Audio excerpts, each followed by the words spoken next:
Uşaqlar, hər vaxtınız xeyir. Necəsiz? İnşallah ki, yaxşı olarsınız. Bizim bugünkü mövzumuz deməli 1-ci sinif həyat bilgisi, kiçik summativ qiymətləndirmə deyirəm. Daha doğrusu dərsin izahı olacaq. Arda videolar çəkdiyimiz üçün biraz yorulmuşam, ona görə başım qarışdı. Təhlükəli avadanlıqlar 1-ci sinif dərs 25, səhifə 62-63. Ətrafımızda həyatımızı asanlaşdıran əşyalar var. Bəli, 100% doğru bir cavabdır. Necə? Həyatımızda insanın əməyinin daha çox israfına yönəlmiş və bununla bağlı daha az israfa nədən olacaq bir əməyə sahib olmaq üçün bir sıra texnoloji avadanlıqlar yaradılmışdı və bunlardan da müasir həyatda istifadə edirik. Toz-soran, soyuducu, fen və s. Bir çox əşyalardan istifadə edirik. Şəkildə gördükləriniz haqqında danışın. Sizcə evdə hansı əşyalara ehtiyatlı davranmaq lazımdır? Birincisi, şəkildəkinə bax, nəzərdən tutaq. Birincisi, bıçaq. Bıçaq həqiqətən də çox təhlükəli bir əşyadır. Eyni zamanda həyatımızı nə qədər rahatlatsa da çox təhlükəlidir. Hətta soyuq silahı deyə bilərəm. Yəni ehtiyatlı davranmaq lazımdır. Əlimizi, qolumuzu, hər hansı bir digər nahiyəmizə zərər verməmək üçün. Bundan başqa tək bıçaq deyil, eyni zamanda elektrikli əşyalarımız, toz-soran olsun, soyuducumuz olsun, fen, saç qurutma aparatı olsun və s. Bunlardan da ehtiyatlı istifadə etmək lazımdır. Əlimiz sulu olaraq, əlimiz nəmli olaraq ona toxunmaq qətiyyən olmaz. Çünki bu halda digər bildiyimiz kimi elektrik cərəyanı sudan daha tez keçdiyi üçün sudan da birbaşa bizim bədənimizə keçə bilər və bizə elektrik şoku kimi nəticələr verə bilər və biz də nəticə etibarilə yəni sonu bizim üçün heç də yaxşı olmaya bilər. Elektrik avadanlıqları nə üçün təhlükəli ola bilər? Bunu da sizə sadaladım. Ütü, aman. Ütü vəbşə, yəni ümumiyyətlə ütü çox təhlükəlidir. Bir tərəfdən elektrikli olması üçün, ikincisi də istilik verdiyi üçün, yəni çox təhlükəlidir deyə bilərəm. Ehtiyatlı olmaq lazımdır. Paltarı yandırmaq cəhətdən də bir problem, evə yanğı verə bilər də, yəni onda diqqətli olmaq lazımdır. Şəkildəki gördükləriniz arasında kəsici alətləri mavi, yanğın törədə biləcək əşyaları isə qırmızı rəngləyin. Yaxşı, rəngləyək. Deməli, birinci kəsici alətləri mavi, yanğın törədə biləcəkləri isə qırmızı rənglə rəngləyək. İndi birinci kəsici alətləri başlayaq. Kəsici alətlər mişar. Deməli, bu mişar oldu. Bıçaq və qayçı. İndi isə keçid alaq yanğın törədə biləcəklərə. Ütü və kibrit. Bunlar da oldu nə? Yanğın törədə biləcəklər.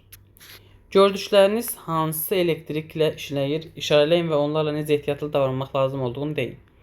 Birinci baxış görək hansı bağışlayın uşaqlar.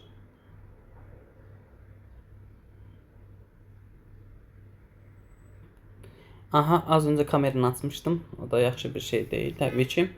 Deməli, biz sınayaq nə ilə? Elektrikli olanları işarələyək. Elektrikli olandan bir dəfə bəlkə onu yəni mavi rənglə rəngləyək. Deməli, elektrikli olanlar əlbəttə ki, biri televizordur, biri fendir, biri isə ət çəkən maşındır. Nə üçün ehtiyatlı olmaq lazım olduğunu az öncə qeyd elədim. Bir daha üzərindən qısa məlumatlarla keçin. Uşaqlar, əlimiz sulu qətiyyən elektrikli əşyalara əl vurmaq olmaz. Elektrik cərəyanı suyu və nəmliyi daha tez özünə cəlb etdiyi üçün birbaşa suya və sudan da birbaşa bizə keçə bilmə ehtimalı var. Və elektrik şoku alma ehtimalımız var. Bu da çox təhlükəlidir. İkincisi, həddindən artıq qızma problemi olur. Və bu qızma problemi sonda həmin elektrikli əşyanın partlamasına və bunun da bizim sağlamlığımıza nə dərəcədə ziyan verəcəyini deməyə ehtiyac yoxdur. bilirsiniz, partlasa nə olar? Üçüncüsü, televizor üçün artıq bitdi. Ət çəkən maşından ehtiyatlı olmaq lazımdır. Çünki əti və yaxud digər məhsulları həmin aparata qoyan zaman əlimizdən ehtiyatlı olmaq lazımdır. Çünki əlimizin də orada doğranma ehtimalı var. Allah uzaq eləsin. Eyni zamanda feni başımıza bir o qədər yaxınlaşdırdığımız zaman içində hava, bildiyiniz kimi onun orada hava keçiricisi var. Hava keçiricisi belə deyim, oksigensiz qaldığı zaman, havasız qaldığı zaman partlama təhlükəsi yaranır yenidən. Belə uşaqlar, bunu da beləcə dedik. Növbəti hissəyə keçid alaq. Gəlin, elektriklə işləyən cihazlarla yaş əllə toxunmaq olmaz. Bu zaman elektrik vurma təhlükəsi də çoxdur. Doğrudur, bunu düz deyir. Az öncə dediyim kimi. Bu vasitələr nə zaman bizim köməyimizə gəlir? Araşdırın, uyğunluğu nömrələrlə, dairələrlə işləyin.